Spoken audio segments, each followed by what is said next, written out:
Sıra Roj başı var başı vanlı heviderim herkes başı çen uçen ku Muhammed Ekrine tıkazdım jara peşkeş bikim hem ji başuri Kurdistanê Rojava her wiha ji Tirkiye. Li Avrupayê bu yere katiye serê ciwanekî me Kurd tam drame. Ji kerema xwe re li xwe miqatebin hevanno. Van rojên dawiyê bu yerên pir ecêb qewmin. Ev siyasetmedara Kurd Ayşe Aslan wenda bû li Parîsê hêjî xeber jê tune ye. Polîs di nava lêgernê de ye Ayşe Aslan hêjî nehatê dîtin arayçekî xuyanake. Ji İngiltere bu yerekî pir ecêb hatiye ez hema ji we re pêşkêş bikim. Meseleyên siyasî hene. Meseleyên siyasî li bendê bin ene kese diçe Şamê biryara xwe daye. PYD li dijber dikeve. PYD dibê wextê diçî jî bi komîteya partiyên Kurdistanî re biçe. Bi hev re ew komîteya ku saz biye komîteya Yekrêziya Kurdî bû re biçî baştir e. Hevanno pêşî em wî bi ciwanê Kurd dest pê bikim fotoğrafê qet naxwazim nîşane we bidim. Ciwanekî Kurd hatiye kuştin. Hem jî li İngiltere. Li baxçeyekî bajarê Middlesbroughê ê Brîtanya ciwanekî Kurd darvekirî hate dîtin. Kesî ku pêra biye mamosteyekî olî ye dibêje 6 kesan li baxçeyê avêtine ser wan maddeyên hişbir ji wan xwestine. Wan jî ew ciwan hatine ew ciwan desteser kirin ew gencê Kurd piştre jî ew bi dar vekirine. Apê wî xortê daxife dibêje ew niha bi gumanin li dozê dinêrin. Ew li bendêne ku polîs encamekî ji wan re ragihîne. Şakar Necm Hemeh 26 saliye nêzîkî 4 sale li ji Silêmaniyê derketiye çûye Brîtanya bicihîbiye doh cenazê wî hate dîtin. Li baxçeyekî Kurdekî ew jî pir ecêb e. Mala wî Kurdî li Middlesbroughê li bajarekî baxçeyekî wî heye ew xortê Kurd li baxçe darvekirî hatiye dîtin.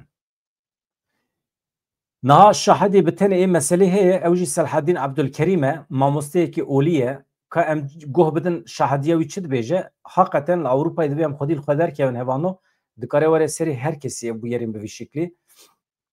Mamosteyê me olî Selhedîn Ebdulkerîm ku şahidê meselê ye li bajarê Middlesbroughê karê xwe dike. Wê demê wê saetê de bi şakar re biye ew xortê ku cenazê wî hatiye dîtin dibêje bu yer li baxçê wî qewmiye dibe yani li baxçê me qewmiye. Lê belê cenazê li derekê din hatiye dîtin li baxçê Kurdekî din. Mamosteyê olî Selhedîn Ebdulkerîm behsa vê bûyerê aynen bi vî awayê dike. Dibêje em li baxçê bûn heta saet 23 yani bi şev em dixebitîn 2 kes hatin cem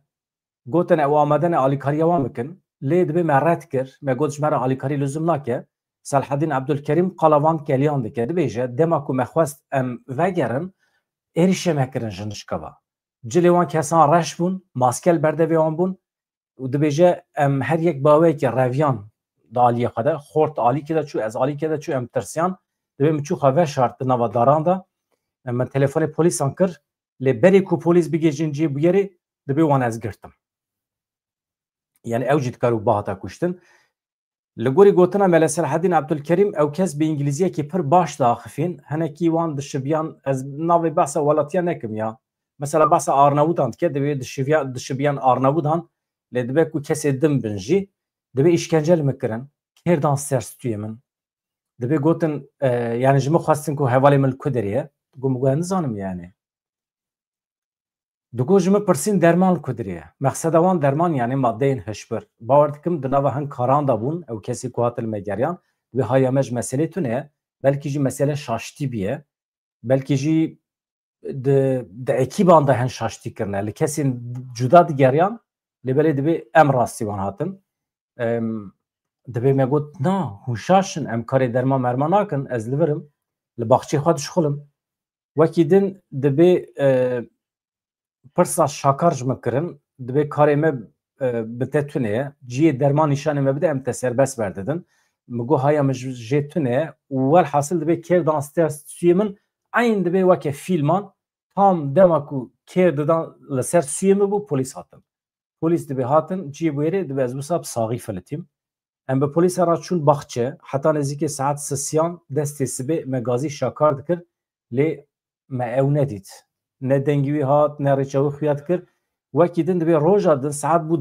10 li baxçe derdorê em geriyan em çû nava baxçe em çi bibînin kesekî li wê derê darvekirî ye.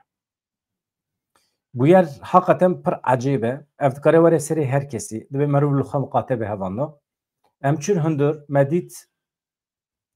دستولینگ شاکر گریداینه هاتیه دار وکرن مدستی خدا مدی بی روح و بی جانه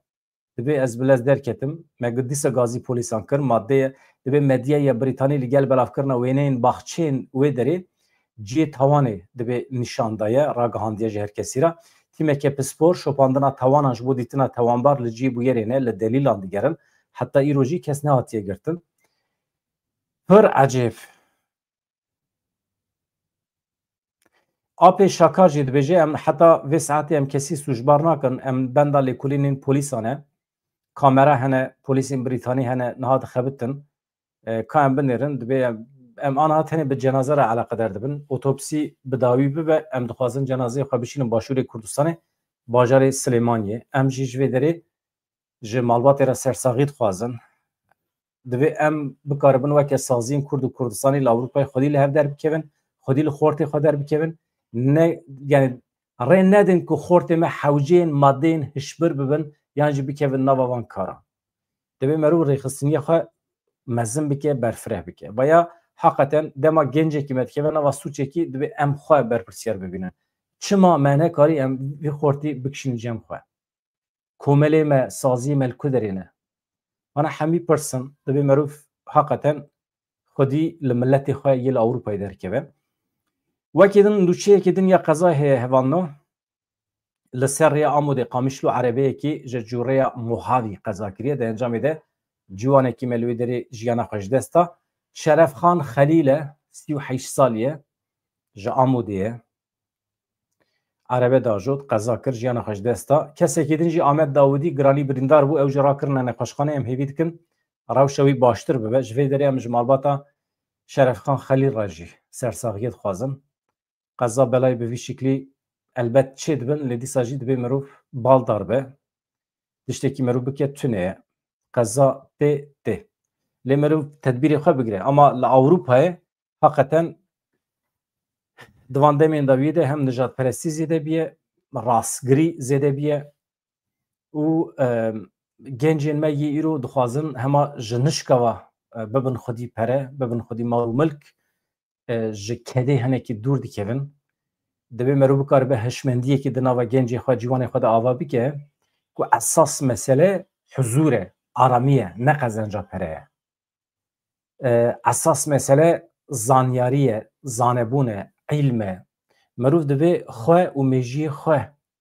تربیه بکه پرورده بکه دولمند بکه وقتی مرو زانین خواه کسیتی خواه دولمند بکه مرو اخلاقی خواه دولمند بکه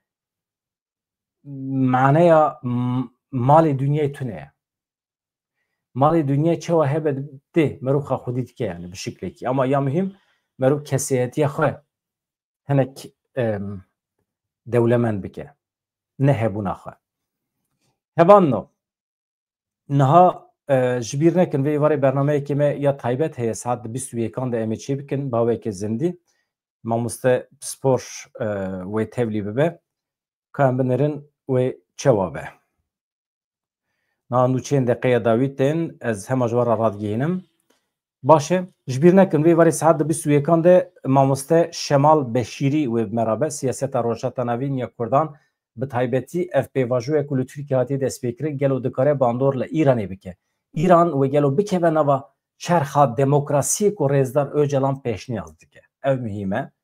وکیدن هفسروکین گشتییnden parti Tuncer Bakırhan Tulay Hatimoğulları çun serdana seruke giştiye CHP Özgür Özel Bakırhan diyar kır ku xaskirna irade ya siyasi tünekirna nırxane tünekirna kıymetane dazanın ku evledici sepanin kayyuman به CHP دنوا پشکریه دبن دنوا هفکاریه دبن هیئتا دم پارتی برآواهی کو بری سروکاتیا باجر استانبول CHP بو نهاوکی اوفیسا کاریا özel بکارانین جالی الیکاری سروکی کما CHP Ali Mahir Başarar ve kesedin lideribun alikari seruki gişti Gökhan Günaydın parlamenter Tahsin Bacan seruki bajer İstanbul CHP Özgür Çelik evlu lideribun heyeta Dem Parti Jalivan ve hate peş vazikirin Hunzanın avahiye CHP ya İstanbul hat guhertin çma jber ku vakti ku qayyum hate tayin kirin li servi avahiye yani seruka bi fikrin ku partiye ke siyasi partiye yekem ya Türkiye CHP mahkemeye AKP'de beje ez dixwazim seruki CHP biguherinim سوجیەکی حاکمێکی جوان وەکە زارۆکێکی ئەرکدار دکە مینە کو حەنەکی خوا بە عەدالەتێ بکە مینە کو حەنەکی خوا بجێ پێ بکە زارۆکێکی ئەرکدار دکە زارۆکێکی دادگەر ئەو ji biryar dide ku Gürsel Tekin bibe serokê CHP'ye İstanbul'e. Gürsel Tekin endamekî kevin CHP'ye li CHP jî hez nakin. CHP çekir, taktikê kir, got baş e bila Tekin were wê derê ama ez avahiya xwe diguherînim. Seroketiya CHP bir avahiyekî din û wê derê jî ji xwe re weke ofîs bikartîne. Ew ciyê ku hatiye dagirkirin ji alî polîsên Tirk ve dibêje ev ofîsa min e ciyê wel vê derê tune ye. Piştî hevdîtinekê taybet ya heyeta Dem Partî û ya CHP Tuncer Bakırhan, Hatîmoğulları û Özel di konferanseke rojnamegeriyê de axivîn. Tuncer Bakırhan diyar kir ku sepanên qayyûman edî li seranserê Tirkiye belav biye. Em li dijî tayinkirina qayyûman e em vê yekê weke neheqiyekî pir mezin dibînin. Hûn zanin mağdura herî mezin a qayyûman partiyên Kurdistanî ne. HDP, Dem Partî, partiyên berê ji ber vê yekê dibe em vê yekê zanin em li dijin. Wekî partiyek ku berê jî rastî van neheqiyan hatiye em ê li hember van neheqiyan bi partiya geliya Komarî bi CHP re di nava piştgiriyê de bin. Gel divê daraz divê orî de rolekê wisa nelîze. Yani ya esas divê biryara gel be, irade ya gele, yani gel bixwe biryar dide hil dibijêre û AKP nikare biguherîne. Heqê AKP tune, heqê adaleta Tirkiye jî tune ye. Ancak kesekî pir zêde di nava gendeliyê û pîsî û qirêjiyê de be adalet dikare wî ji kar bigire kesekî din bixeşûna wî lê rewşekî bi vî şeklî tune ye dünya alem dizane ku şaredariyên Kurdan jî şaredariyên CHP jî qismekî wan ê CHP tabii ne hemî ji ber ku muhalefetekî ciddî dikin li hember AKP lewma bûne hedef. Bakırhan anî ziman ku ew partiyekî ne ku nirxan diparize. Em ji kevneşopiyek ku ji bo nirxan li Tirkiye berdêlên pir giran didin. Xespkirina îradiya siyasî tunekirina nirxan e, tunekirina qîmetan e li hemberî nirxan neheqiyekî mezin e wekî partiyek ku van qîmetan diparêze em dixwazin diyar bikin ku em ê li keleka nirxên wekî demokrasî û serwiyariya hukûqê bin. Demokrasî, hakimiyeta hukûqê ji bo me her du tiştên esas in. Em ê bedeng nemînin divê desilat yani AKP, MHP demil dest dev ji van kiryaran berdin, dev ji van neheqiyan berdin. Bakırhan dazanîn ku welatê ku demokrasî lê tune be di nava kaosê de ye. Rejîmeke nedemokratîk dibe ku îro ji bo partiya CHP rîsk be lê sibê ev rejîm ji bo AKP jî wê bibe rîskekî mezin. Roja din ji bo partiyekê din helbijartiyên din wê bibe rîsk. Yani eger ev mantık li Tirkiye bicî bibe yani mantıka antidemokratik herkes wê jê zerarê bibîne. Em wekî Dem Partî tekoşîna avakirina rejîmeke demokratîk didin. Wekî din hevan no hevserokê giştî Dem Partî di daxuyaniya xwe de dibêje behsa pêvajoya çareseriyekî jî kir ev jî muhîm e ka em binerin Dem Partî li cem CHP çawa behsa pêvajoyê dike. Niha divê rewşê de pêvajoyekî heye dimeşe em jê re dibêjin pêvajoyê aştiyê. Lê belê sepanên antidemokratik baş e bi van bûyerê antidemokratik niha hebatek heye hewl tê dayîn ku ev pêvajo bixitime. Yani AKP bi van kiryarên xwe bi rêya dadgeriyê dixwaze pêvajoyê jî bixitimîne. Çünkü faaliyetên antidemokratik ne li gorî pêvajoyê ye. Dibêje Dem Partî. Demokrasî aştî ji hev nayne veqetandin. Em diyar dikin ku em ê ji bo demokratîkkirina vê komara Tirkiye di serî de bi partiyê muxalefetê re mil bidin milê hevûdû û bimeşin tê bikoşin. Carekê din ji endam hilbijêr û dilxwazên partiya CHP re dibêjim derbasî be tiştê ku hatiye serê we beriyan ha hatiye serê me jî. Hevan no AKP di rêyekî xirab de ye. Hemî muxalîfên xwe davêje hepsê bûyeran tîne serê wan. Dît ku li Tirkiye nikare bibe partiya yekem ket rêza duyem niha CHP de rêza yekem de ye hewl dide bi fitne fesadiyan vê yekê bîne xwarê. Niha cûreyeke din ya bi destxistina şaredariyan heye AKP ji ber ku nikare dîrekt ji millet deng bigire çi dike mirovên xwe pêşî di nava Dem Partiye de di nava CHP de partiyê din de bi cih dike li ser navê wan partiyan deng bi dest dixe şaredariyan bi dest dixe wekî numune di CHP de şaredarî tê bi dest xist şaredarî dibe ya CHP lê ew mirov bi AKP re dixebite wekî sîxurê AKP hilbijartin xilas dibe salek dixebite AKP jê re dibê were ew şaredarê ku qaşo ji CHP hatiye hilbijartin çi dike vedigere cem AKP AKP niha bi rêyekê bi vî awayê şaredariyan bi dest dixe ev cureyekê din jî şaredarekî eger karsaz be mal û mulkî wî hebe şîrketê wî hebin ji CHP hatibe hilbijartin yan ji Dem Partiye hatibe hilbijartin ya ji partiyekî din çi dike mirovê xwe dişîne cem wî dibêje hinekî baqil be binêre mal û milkê te heye şîrketên te hene zerarê nede wan şîrketê xwe were derbasî AKP bibe eger tu derbas nebî em bahaneyekî hincetekî dibînin em ê destayînin ser hemî şîrketên te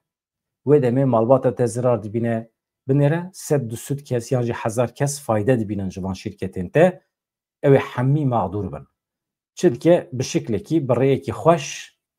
rêyekê dibînin van însanan dikişîn nava xwe li ser vê yekî jî nûçeyekî ez hema ji we re pêşkêş bikim hevalna wî rojê neh şaredarî derbasî AKP bûn aynen bi vî şiklî ya şaredarê Seyidî Şehrî CHP'yî û her wiha şaredarê Emîr Gaziye yê Partiya Yenîden Refahê tevlî AKP bûn bi vî awayê Recep Tayyip Erdogan rozetên AK Partiye bi singê wan vekir bi vê yekê hejmara şaredarên ku ji adayê ve partiyê xwe guherandine gîj 58 58 şaredarî hatine kirin ji alî AKP ve îşê henekan ne hevanna bi vî şeklî heta niha ez ji we re bêjim aynî cure di nava Dem Partî de jî heye AKP mirovê xwe di nava Dem Partî de jî bicih kir niha gelek şaredarî hilbijartinên beriya niha de jî hilbijartinên niha de jî qismekî wan veqetiyan jî ez ana hejmara wan jî navê wan nizanim lê min hin tişt bihîstin dibe merû baldar be wextê ku tu însanan dixîn namzet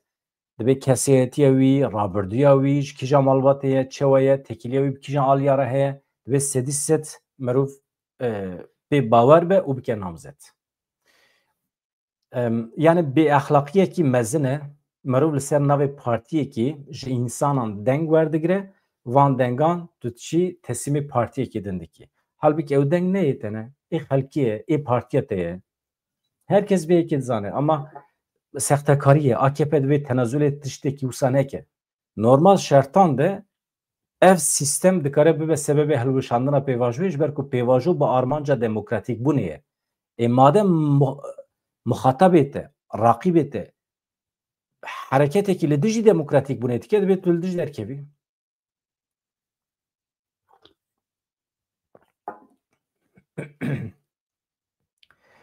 Dewlet Bahçeli çi dibêje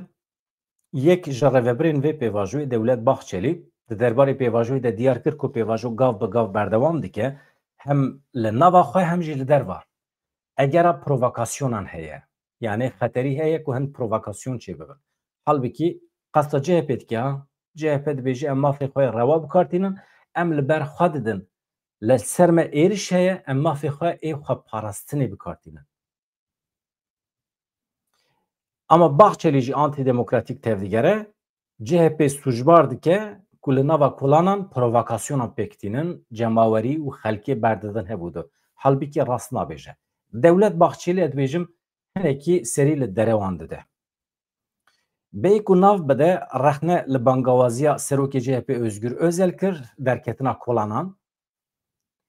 dixwaze aloziyê çêbike yani îddiaya Bahçeli ew e ku CHP dixwaze aloziyê çêbike halbikî dünya alem dizane ku yî aloziyê çêdike AKP MHP bi xwe ye êrişê CHP dikin serokê MHP Dewlet Bahçeli îro li ser mijarê di rojava Tirkiyeyê de daxuyaniyekê nivîskî belav kiriye Bahçeli amaje pê kir ku di pêvajoya çekdanîn û xwefesehkirina PKK de gavên bi hêz wêrek tên avêtin hin hêz hene dixwazin vê pêvajoyê têk bibin yani gavên bi hêz û wêrek me nedîtiye me tenê ji aliyê PKK dîtiye جالی دولت ترکیه حتی نها تو گاوکی نهات یاویتن باخچلی شیاریا پرووکاسیونان دا یعنی قصد CHP کر گلمه جبویرین کود قومه گلکی به فکر و برینداره دماکو ام دریا ترکیه که به ترور ده گاوین خورت ویرک داویجن دوی تحمل جوان کسان نه کرن که هول بدن آرامی و آسایشان نتوی خراب بکن یعنی بخوا بانگا ارشید که بلاولیه دبیجه دوی ام تحمل وان کسان نکن یه هول دادن وی پیواجوی خراب بکن حال بی که ای پیواجوی خراب که او بخوانه آنها هم به شدت به بانگوازی ارش سر روجاوی کردستانه بنیرن دولت بخشلی وقتی که تو دبیجی ام دچن شامی ارتش سوریه ددن کلک خو ام ارش سر روجاوی کردستانه بکن ام سرو بم بکن و یا خراب کردن پیواجوی نه چیه özgür özel dibêje ji bo xwe parastinê bila milletê me xwedî li partiya xwe derkeve vaya tu wekê fitne fesadî provokasyon pê nasedkî lê gef û tehdîta tê ya li ser Rojavayê Kurdistanê ew ji hem jî qirkirina giştî xirabkirina pergala heyya Kurdan tu vê yekê normal dibînî ji ber vê yekê Dewlet Bahçeli jî Tayyip Erdogan jî normal ne dibê astê dane ku meriv muxatab bigire lê ev mecbûrin normal heqî van însanan ew e meriv destûnîgê wan girê bide derxe mehkemê her du jî sûcdar bi komkujiyê xwe yê li hember Kurdan bi her awayî însanên sûcdaran dibe meriv heqê wan bide ji ber vê yekê gotinê Dewlet Bahçelî ji bo min bêmane ne dîsa mesela Dewleta Tirkiye çünkü fitne fesadî li Rojavayê Kurdistanê digere navî rojê Hakan Fidan derketiye dibêje li Rojavayê Kurdistanê tenê PYD tune hin partiyên din hene amade ne berê xwe bidin Şamê û Enqerê yani bahsa enekesî û hin partiyên di nava enekesî de dike çi kir qaşo partiyên Kurdistanê tev hatibûn cem hev li Rojavayê Kurdistanê yekrêziya Kurdî çêkiribûn heyetekî hatibû avakirin komisyonekî taybet ya diyaloga bi Şamê re ne Foza Yusuf serkeşiya vê komisyonê dikir carekî du cara çûn hatin jî hevdîtin pir serketî derbas nebûn ji ber ku aliyê din bi destê Dewleta Tirkiye dixwaze pergal hilweşe dixwaze saziyên heyya Rojavayê Kurdistanê daxilê nava Sûriyê bibe ji ber vê yekê hevdîtin serketî derbas nebû Dewleta Tirkiye çi kir niha dixwaze ji nava enekesî heyetekî ji 15 kesan amade bike bişîne Şamê ji bo dubendiyê çê bike di nava rêveberiya Rojavayê Kurdistanê de yani em we muxatab nagirin em enekesî muxatab digirin niyeta wan ew e PYD jî li dijî enekesê derkeve enekesê li dijî PYD derkeve pevçûnekî çê bibe dubendiyekî çê bibe münaqeşe a Kurd li hev nakin Dewleta Tirkiye bila baş bizanibe enekesê na kîjan Partiya Kurdistanî dibe bila bibe diçe Şamê diçe Enqerê diçe Çînê diçe Maçînê ku derê dibe bila bibe her partî gihîştine wê astê ku bibêjin na pergala îro ya Rojavayê Kurdistanê bi şiklê xwe divê parastî bimîne kîjan partiyekî Kurd diçe Şamê ji Ehmed Elşara re dibêje em ji te re biat dikin em amade ne sazî û dezgehê xwe teslîmê te bikin artêşa xwe teslîmê te bikin û em berê xwe didin Enqerê em serî devînin tu pergalekî me ya siyasî bila Rojava nemîne ev xewna Dewleta Tirkiye baş e ama ji devê tu partiyeke siyasî ya Kurd dernakeve enekesî ji dernakeve ji ber vê yekê dubendî êdî çê nabe di nava partiyên siyasî de li Kurdistanê li Rojava jî li her derê jî Dewleta Tirkiye êdî tek çû Dewleta Tirkiye tenê anha xewnan dibîne ji Dewleta Tirkiye wetirê ez pere bidim van siyasetmedarên Kurd ez dikarim bînim ser xeta xwe tu kîjan siyasetmedarê Kurd tînî ser xeta xwe mesela kîjan siyasetmedarê Kurd radibe teoriya te ya tunekirina Kurdan diparêze ma mümkün e ne mümkün e hevan no dîsa bînim bîra we saet di 21 de birêz Şemal Beşîrî mêvanê min e ji kerema xwe re bi tenê nehêlin werin hem pirsê xwe bikin hem jî em siyaseta rojata navîn bi hev re lêkolîn bikin niha çend roj beriya niha hevan no hatibû gotin ku serokê hikûmeta veguhêz Ehmed Elşara ji bo çend rêveberên enekesî nameyekê şandiye ew ji bo hevdîtinê ve xwendina Şamê arayedarên enekesî ev piştrast kirin ku name ji wan re hatiye rast e ji bo çûna Şamê لێ وان حتا نها هێژی بریارێکی tam nedane xuyaye ew ê biçin wisa hin endamên enekesî dibêjin em ê biçin lê em ê agahî bidin Mazlûm Ebdî em ê agahî bidin komisyona ku hatiye avakirin yani heyeta Yekrêziya Kurdî em ê hemî agahiyan bidin em ê bi hayedariya wan biçin bi destûra wan em ê biçin endamê desteya Rêveberiya Enekesî Silêman Oso di derbarê mijarê de agahî de ajansa nûçiyan an haye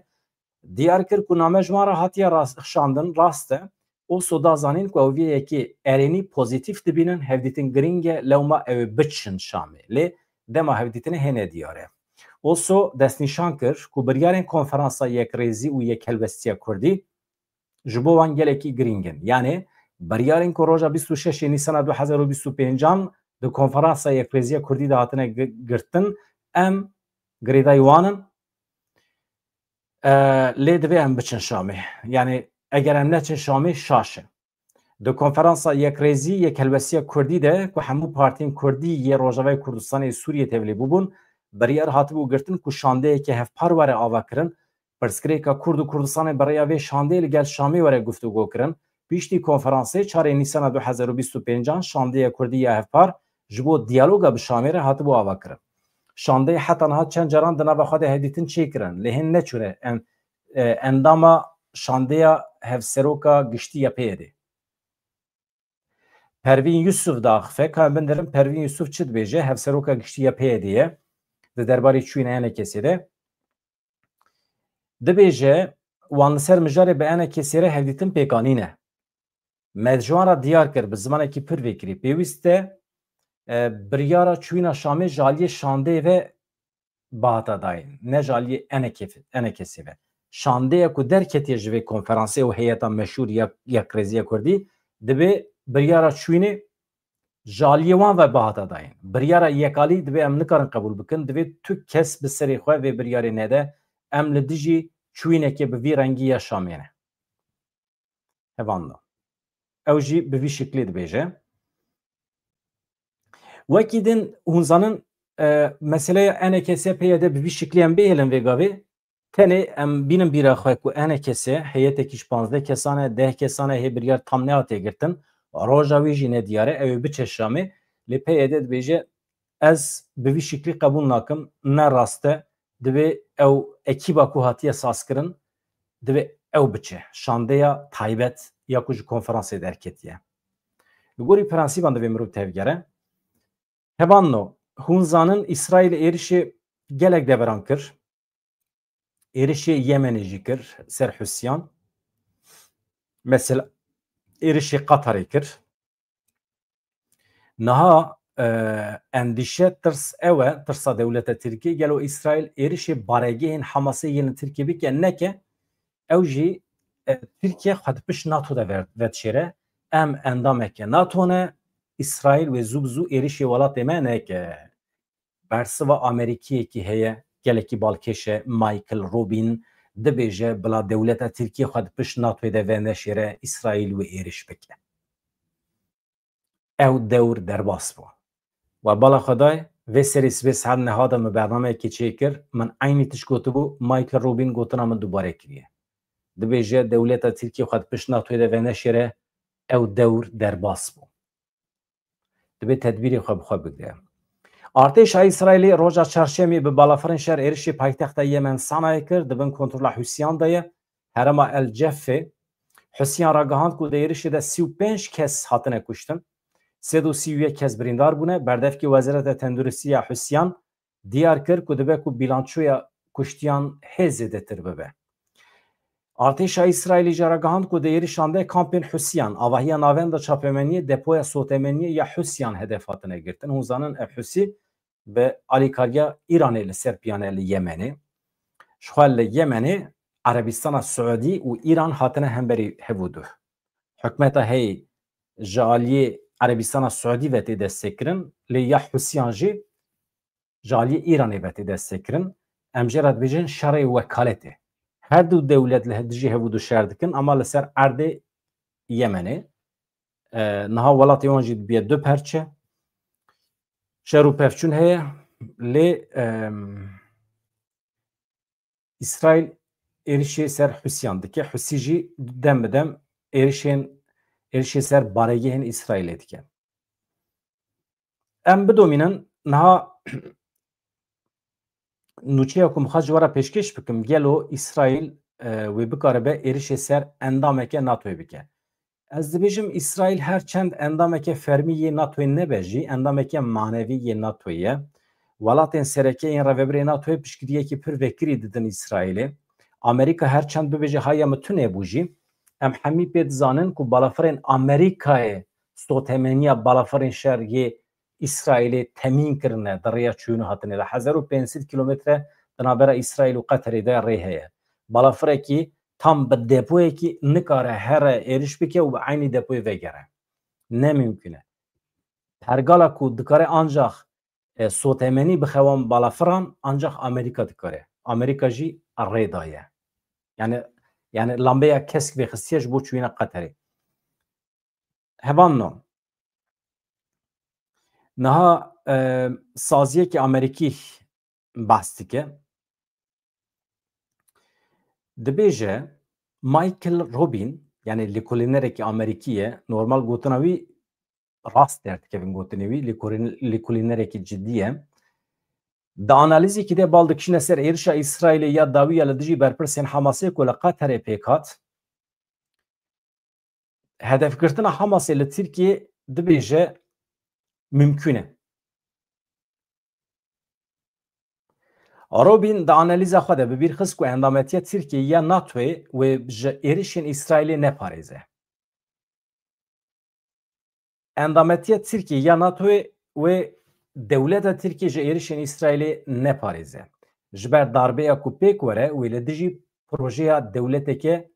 piştgiriyê dide terorê. Yani dewleta Tirk eger piştgiriyekê vekirî dide terorê yani rêxistina Hamasê ku ji aliyê NATOyê ve wekî teror tê dîtin wê demê Tirkiye pir rehetî dikare bibe hedef. Di analîzê de maddeya pêncan ya mîsaka NATO ya bersivdayîna komî misoger nake. Dibe hin endamê NATOyê wekî Amerîka, Swêd, Fînlandiya darbeyê red bikin. Yani êrişa İsraîlê red bikin. Lêbelê ew ê çavê xwe bigirin. Robin di analîza xwe de destnîşan dike ku darbeya İsraîlê ya li Qeterê baregehên girêdayî Hamas hedef girtine. Ev piştî ku revebirên Hamasê bi saya navbênkariya Qeterê danûstandinên wiha texmîn dikirin hebûna wan li paytext Doha ewlehiya ji wan re peyda bike. Yani hêvî dikirin ku ewlekariya wan li Dohayê pêk were. Bombebarana İsraîlê eşkere kir ku ev nêrîna wan şaş e. Yani ciyê wan ê ewlekariyê tune ye. İşaret pê kir ku ev bi awayekî koordînekirî bi Amerîka re hatiye kirin. Di analîzê de hate zanîn ku İsraîl Hamas tehdîta li ser hebûna xwe dibîne. Li her deverê ew ê êriş bike. Hamas piştî ku li Gaza, Qeter, Tehranê têk çû dibe ku li Tirkiye jî têk biçe. Niha Hamas hewl dide ciyê xwe li Tirkiye garantî bike. Robin eşkere kir ku Hamas li Stenbolê bîroyên koordîne, navendên finansê ê darayî ciyê danîna planan çêkiriye ji xwe re dixwaze li wê derê xwe biparêze li Stenbolê lê endametiya Tirkiye di nava NATOyê de parastina wê misoger nake, garantî nake. Di analîzê de ev tişt bicih kir. Eger biryarên NATOyê bi giştî pêk tên dibe hin dewletên endam destwerdana leşkerî ya li dijî Hamasê red bikin. Lêkolînerê Amerîkî Michael Robin di analîza xwe de şiyarî da ku eger Hamas wekî wekîlê terorê tevgere wê Tirkiye berpirsyariyê bigire ser xwe erê. Hamas wekî wekîlê terorê tevgeriya wê Tirkiye berpirsyariyê rake. Ev ê bersiva İsraîlê ya rewa be divê Tirkiye Hamasê teslîm bike. Yani ez bar dikim hevokânekî tevlihev e lê merov dikare hinekî veke eger Tirkiye bikaribe rêxistinekî wekî Hamasê bihewîne divê encamê wî bigire ber çavan. Yani bersiva İsraîlê rewa ye. Divê Tirkiye Hamasê teslîm bike. Madem ki rêxistinekî terorîst e divê endamê wî teslîmê İsraîlê bike. Di navbera wan û cihê mîvandariya Hamasê de mesafeya parastinê hebe.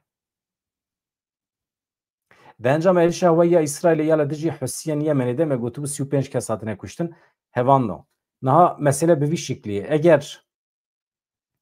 hem ev mijar eger İsraîl êrişî hedefên Hamasê yên li Tirkiye bike و چی انجام در بکوه گلو لروجات نوین ممکنه شرکی پر گرم چه ببه یا کو ما علاقه دارد که هوانو قدر کردان و چه ببه یعنی ترکیه و اسرائیل بکوه نوا شرکی گرم ام چی دبن روجاوای کردستان چی دبه فایده ویه ضرر ویه وانا همی شمال بشری امجوی بپرسن زانیاری سیاسی لیکولینر او برسوا مبدا ساعت 21 دش کرم خرج بیر نکن از خاطر جواد خوازم وکی دن تشتی کو مجبیر کربه هیا گلو تشتی کو مجبیر کربن هبن تشتی نوچین داوی دقیقه داوی ام دکارن ساعت 21 ده جوارا پیشکش بکن آنها بقاسی کو دبینم تشتکی وسا آورته خویاناکه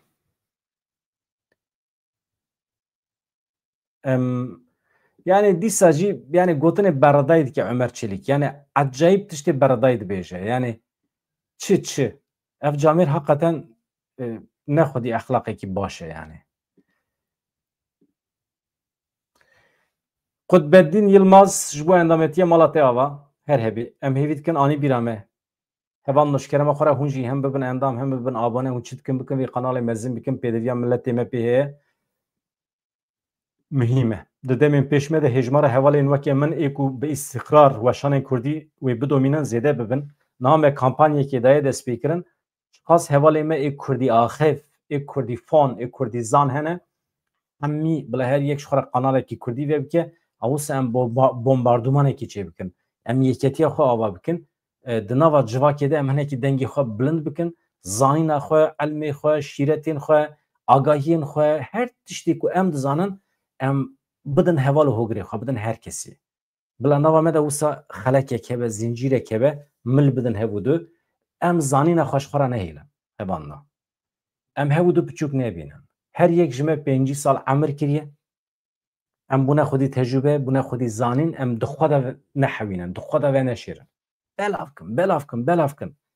چیکن اف فرسندکی پرمزنه مدیا جواکی فرسندکی پرمزنه کتیه بردستیمه ام بکار بینن زمان بری شروانه کی کرد جبو بکار به دو انسانان اقنا بکه یعنی شورشوانه کی کرد حیات آخد خس ریسکی بروجان دمشیا باجار به باجار دیگریا جبو بکار به دو انسان پیدا بکه یا ایرو نیمتی کی پر مزن هاتیه پیشیامه ام دکارن خطاب جواکی بکن جمرت هنی هنک زانین لازمه هنک خطابت لازمه هنک جی کردی لازمه به ترکیه هم نخوازم او زانینه که به ترکیه تی بلا نیش کرم اخرا فرانک فوندر مالاتي آوا گلک سپاس دکم هوانو از دبیجم قیمه لحف کر ساعت 21 ده برز شمال بشیری و مرابه ام تنه ناهیلن به هیویا روژین خوش آزاد دن باش